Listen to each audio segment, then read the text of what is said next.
Dunia ini kelihatannya benar-benar suram dan gelap. Orang-orang tidak tahu apa yang harus dilakukan saat hidup di bumi ini. Maka mereka hanya membiarkan waktu berlalu begitu saja. Tetapi kepada kita, Tuhan memberikan sebuah harapan mulia, yaitu kerajaan surga, di mana tidak akan ada lagi maut, perkabungan, dan duka cita. Tuhan menyediakan bagi kita sebuah gelar, imamat yang rajani di surga, dunia yang abadi itu. Hari ini bersama dengan saudara-saudari, mari kita selidiki firman Tuhan dengan judul, Roh dan Pengantin Perempuan Memanggil Kita. Saudara-saudari, sekarang COVID-19 ini merajalela, tidak tahu kapan itu akan berakhir. Seorang berpikir itu hanyalah wabah penyakit musiman yang akan berakhir jika musim dingin berlalu. Tetapi pandemi ini, penyakit ini bukan hanya ada pada musim dingin, tetapi ada sepanjang tahun. Lebih buruk lagi, beberapa ahli medis terkenal berkata bahwa penyakit yang lebih mudah menular dari COVID-19 akan muncul. Dan sekarang, es di kutub utara sangat banyak mencair. Kalau itu terus mencair, virus-virus yang terkurung dalam es selama puluhan ribu tahun akan muncul. Kalau virus-virus yang belum pernah kita alami dan belum ditemukan sejauh ini muncul dan menyebar di bumi ini karena es di kutub utara mencair, siapa yang bisa hidup di atas bumi ini? Mengapa Bapa dan Ibu berfirman, "Datanglah kepadaku," di Wahyu pasal 22. Setan menghalangi jalan ke hidup yang kekal dan jalan hidup, sehingga tidak dapat pergi kepada Bapa dan Ibu. Semua manusia yang hidup harus datang.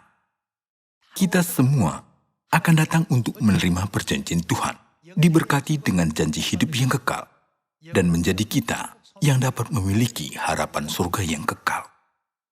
Karena manusia tinggal di dalam tubuh, secara alami selalu mencari cara untuk bertahan hidup baik di bumi ini. Tetapi mengajarkan kita bahwa bumi ini hanya sementara, lalu akan pergi, bukan? Bukankah kita harus menyiapkan segala hal yang diperlukan untuk pergi ke tempat di mana kita akan tinggal untuk selama-lamanya? Jika kita pergi ke surga hari ini, apakah kehidupan kita hari ini, perbuatan kita dan iman kita telah dipersiapkan dengan baik untuk masuk ke surga? Ketika kita melihat ke belakang, bumi ini sebenarnya dipenuhi dengan puluhan ribu penyakit dan puluhan ribu kesakitan dan kesulitan. Sedangkan kerajaan surga yang akan kita masuki, di situ tidak ada lagi maut, perkabungan, dan duka cita. Tetapi hanya ada kegirangan yang selalu diciptakan untuk selama-lamanya, bukan? Memang Anda juga berpikir bahwa masanya sangat cepat berlalu, bukan? Saudara-saudari, rasanya masa kehidupan kita sedang berlalu secepat cahaya. Kita harus berjaga-jaga. Kita perlu menetapkan tujuan kita dan berpikir, dengan perbuatan apa saya dapat memperoleh hadiah di dalam kerajaan surga? Kalau kita memikirkan yang bodoh walaupun sebentar, semua waktu yang diberikan kepada kita akan berlalu dengan percuma. Itulah sebabnya kita tidak boleh tersesat dan kehilangan arah jalan ke surga. Sampai kapan kita harus punya iman terhadap Bapa dan Ibu?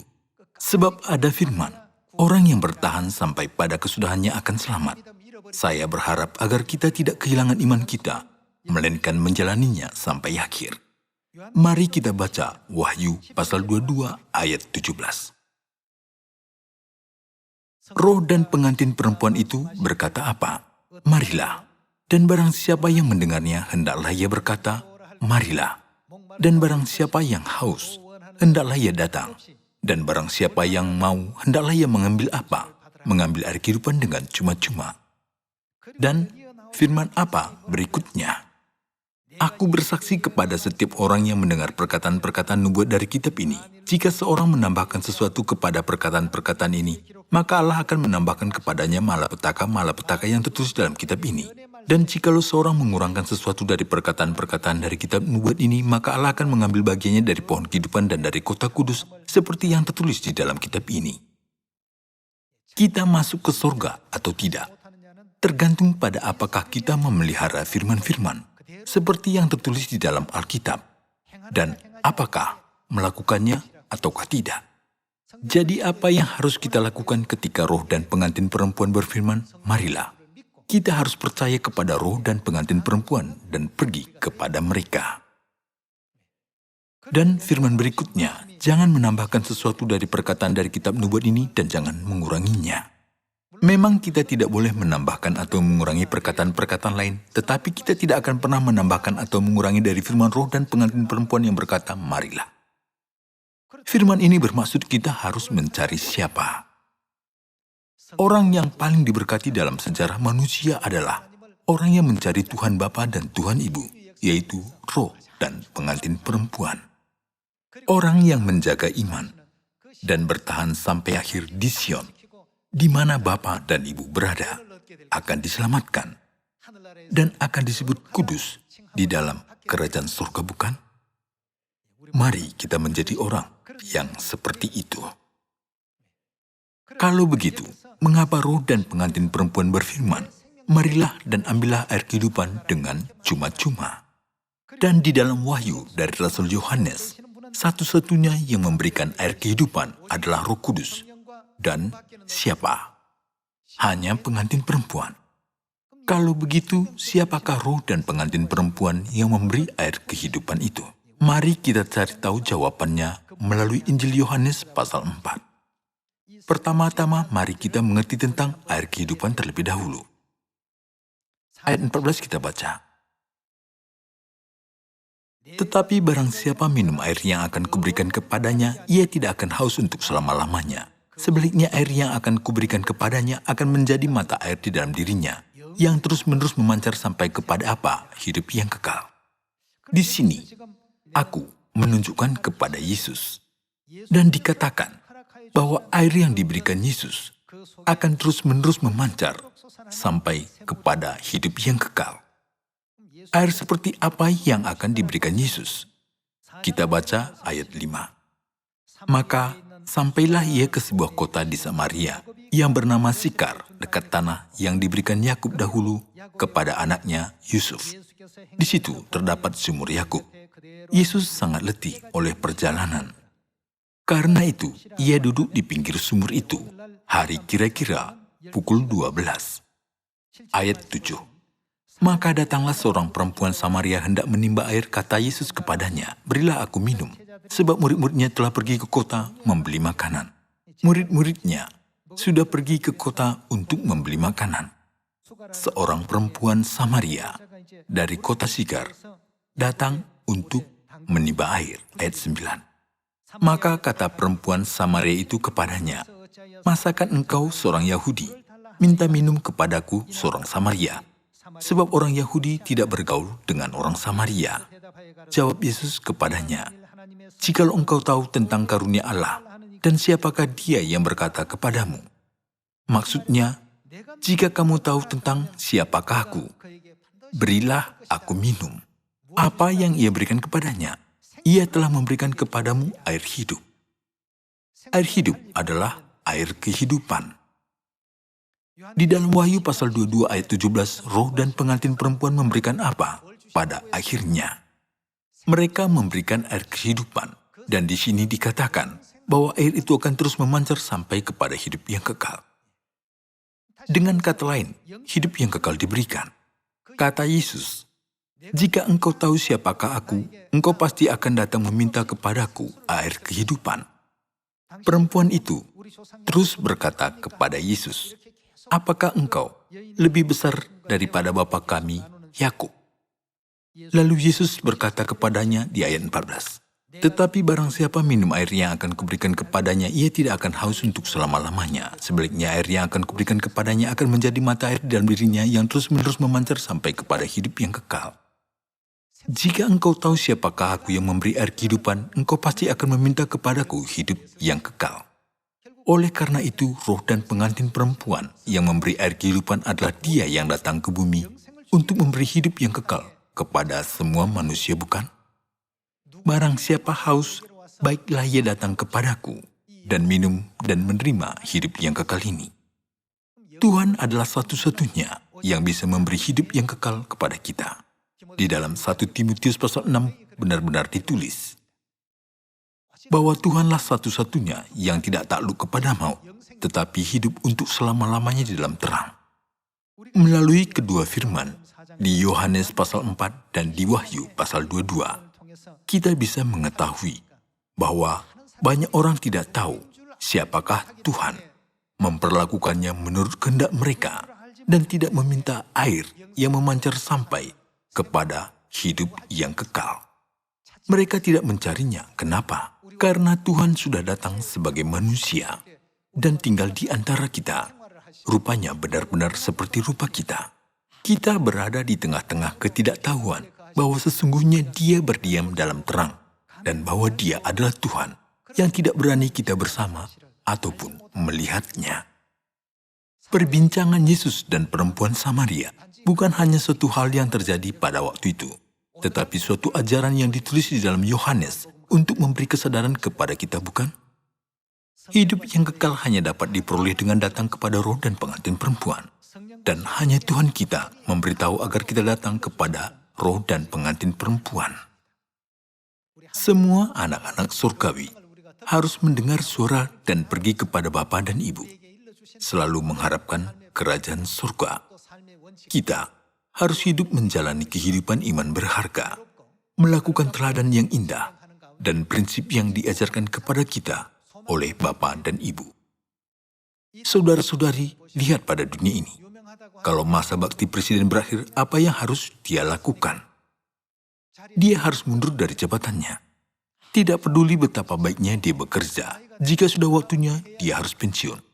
Bahkan jika seorang sangat dihormati banyak orang kemarin, dia bisa dianggap sebagai orang yang tidak penting hari ini.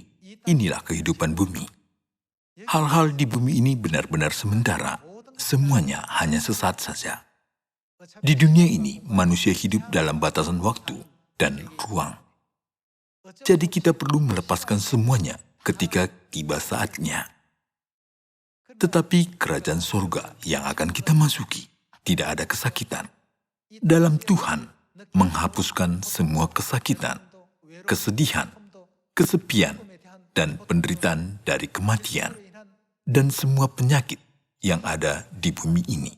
Dia telah datang ke bumi dengan meninggalkan semua kemuliaannya di surga, bukan? Tuhan menumpahkan darahnya di atas salib karena dosa kita. Saat kita mengingat pengorbanannya, kita tidak boleh menjadi bodoh dengan melupakan kehidupan Bapa Surgawi dan Ibu Surgawi yang penuh dengan pengorbanan besar.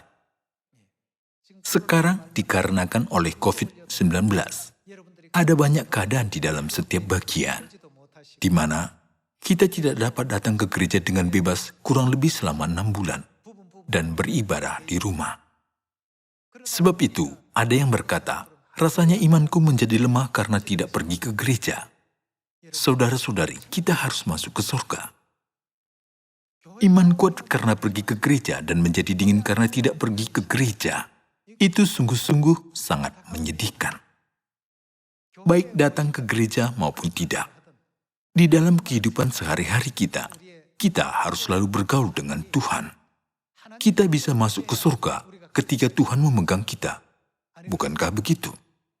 Kita sudah membandingkan antara firman di Wahyu pasal 22 dan di Yohanes pasal 4.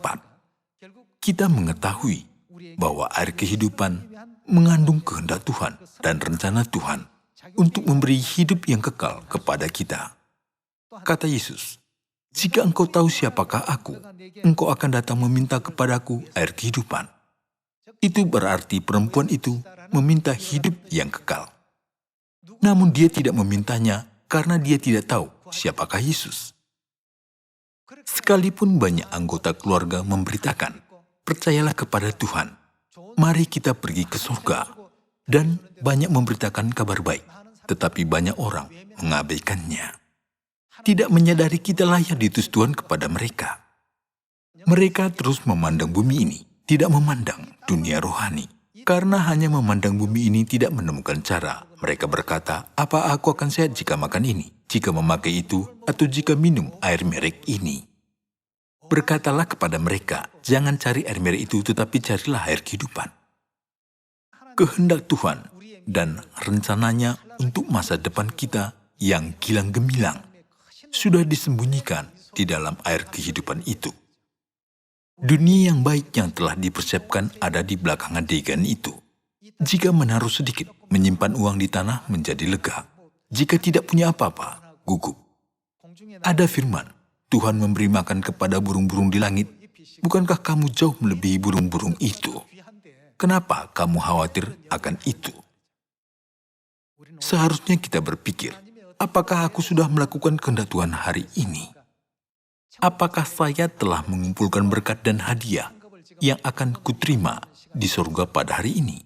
Kita harus dapat memikirkan tentang ini. Mari kita baca Yohanes pasal 3 ayat 31. Siapa yang datang dari atas adalah di atas semuanya.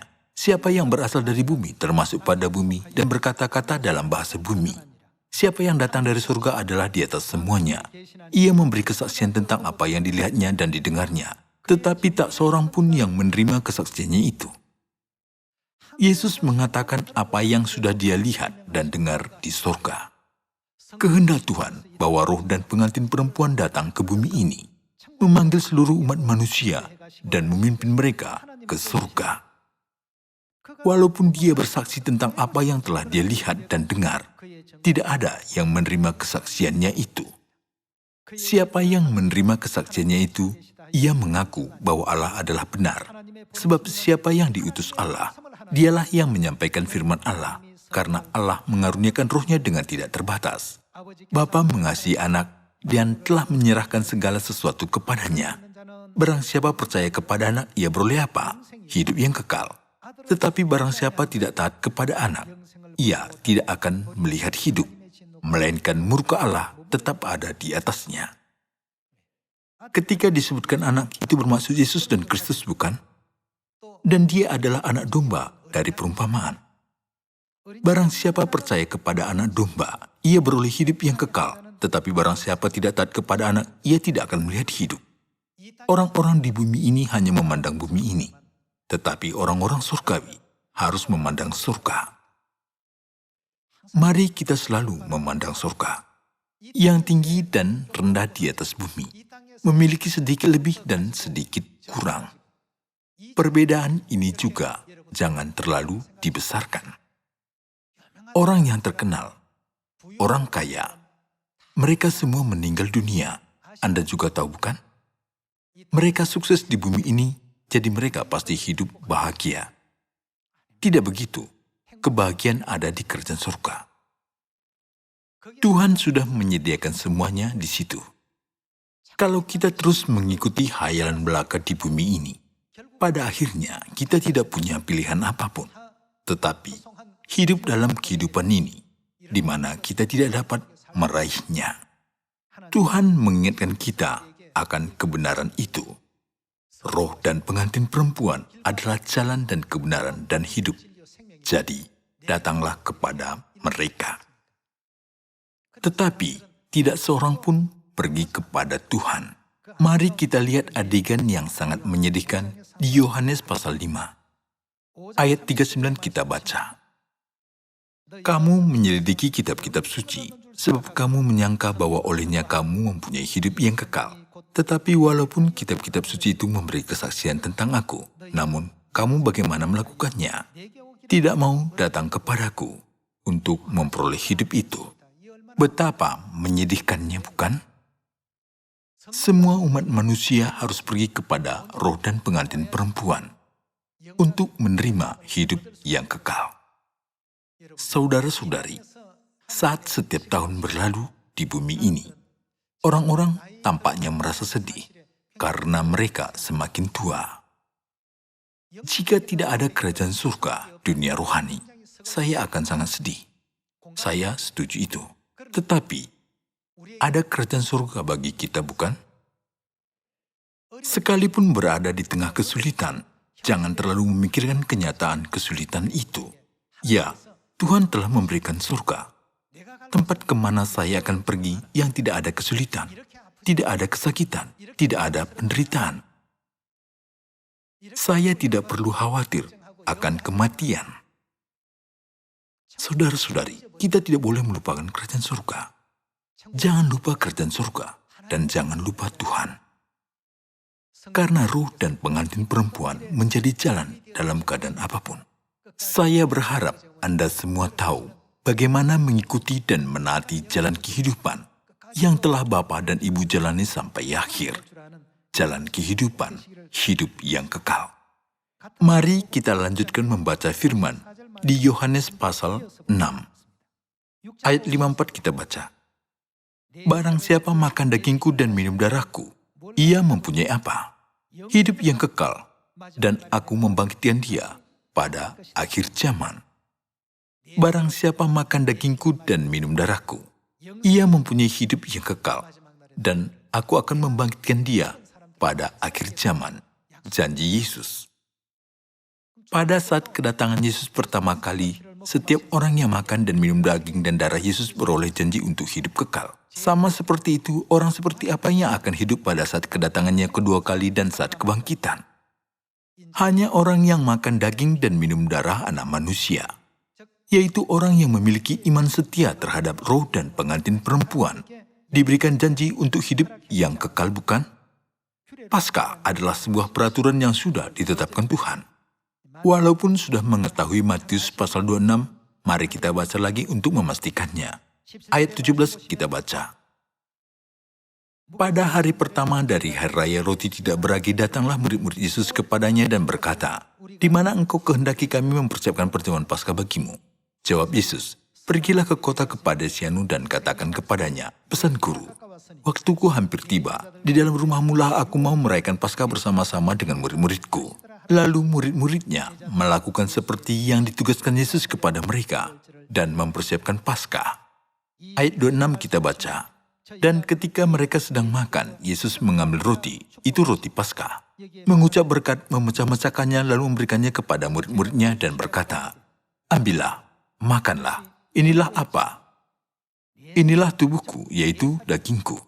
Ayat 27 kita baca, "Sesudah itu ia mengambil cawan, berisi anggur Paskah, mengucap syukur lalu memberikannya kepada mereka dan berkata, 'Minumlah kamu semua dari cawan ini, sebab anggur Paskah, inilah darah perjanjian yang ditumpahkan bagi banyak orang untuk pengampunan dosa.'" Dengan jalan ini, Yesus mengatakan perjanjian untuk kita makan dan minum daging dan darah Kristus melalui kebenaran Paskah. Perjanjian ini disebut apa di dalam Lukas pasal 22? Itu disebutkan sebagai perjanjian baru. Tuhan memberi janji dengan berkata, "Jika kamu berbuat ini, kamu tinggal di dalam aku dan aku di dalam kamu." Jadi upacara di mana kita makan dan minum roti dan anggur sangat penting. Apakah alasannya mengapa kita harus merayakan Paskah perjanjian baru dan mengikuti upacaranya? Mari kita baca Galatia pasal 3. Ayat 23 kita baca. "Sebelum iman itu datang, kita berada di bawah pengawalan hukum Taurat dan dikurung sampai iman itu telah dinyatakan. Jadi hukum Taurat adalah penuntun bagi kita sampai siapa? Sampai Kristus datang. Hukum adalah penuntun. Jika kita mengetahui hari Sabat dan Paskah dan merayakannya dengan benar, semua sistem yang ada di dalam perjanjian lama ini memberitahukan perintah, hukum, diadakan supaya memberitahukan Kristus melalui hukum itu. Jadi zaman ini, apakah peran dari perjanjian baru ini? Perjanjian lama berfungsi sebagai penuntun dan sebagai seorang guru untuk menuntun kita kepada Kristus. Zaman ini, Tuhan memfirmankan semua peraturan dari perjanjian baru itu. Apakah yang Tuhan inginkan untuk kita ketahui? Bukankah ada petunjuk di dalam Galatia pasal 3 ayat 23? Jadi, hukum Taurat adalah penuntun bagi kita sampai Kristus datang. Melalui hukum Taurat, orang-orang menyadari Kristus adalah Tuhan yang datang ke bumi ini. Kalau begitu, siapakah yang ditunjukkan hukum perjanjian baru menurut kehendak Tuhan yang tersembunyi? Bukankah kita harus mengetahuinya? Mari kita baca Galatia pasal 4 ayat 22. Bukankah ada tertulis bahwa Abraham mempunyai 2 anak, seorang dari perempuan yang menjadi hambanya dan seorang dari perempuan yang merdeka. Tetapi anak dari perempuan yang menjadi hambanya itu diperanakkan menurut daging, dan anak dari perempuan yang merdeka itu oleh karena janji. Ini adalah suatu kiasan, sebab kedua perempuan itu adalah 2 ketentuan Allah. Yang satu berasal dari Gunung Sinai dan melahirkan anak-anak perhambaan ialah Hagar. Hagar ialah Gunung Sinai di tanah Arab, dan ia sama dengan Yerusalem yang sekarang, karena ia hidup dalam perhambaan dengan anak-anaknya. Tetapi Yerusalem surgawi adalah perempuan yang merdeka, dan ialah siapa? Ialah ibu kita. 2 perempuan dari keluarga Abraham adalah Hagar dan Sarah. Hagar digunakan untuk menjelaskan perjanjian lama. Kalau begitu, Sarah digunakan untuk siapa? Itu untuk menjelaskan perjanjian baru, bukan? Ayat 24. Ini adalah suatu kiasan sebab kedua perempuan itu adalah 2 ketentuan Allah, yang satu berasal dari Gunung Sinai dan melahirkan anak-anak perhambaan. Hukum yang diberikan di Gunung Sinai adalah hukum perjanjian lama yang diadakan melalui Musa. Hagar ialah Gunung Sinai di tanah Arab, dan ia sama dengan Yerusalem yang sekarang, karena ia hidup dalam perhambaan dengan anak-anaknya. Tetapi Yerusalem surgawi, yaitu Sarah, adalah perempuan yang merdeka, dan ialah siapa? Ibu kita. Tuhan mengumpamakan perjanjian baru dengan Sarah, istri Abraham.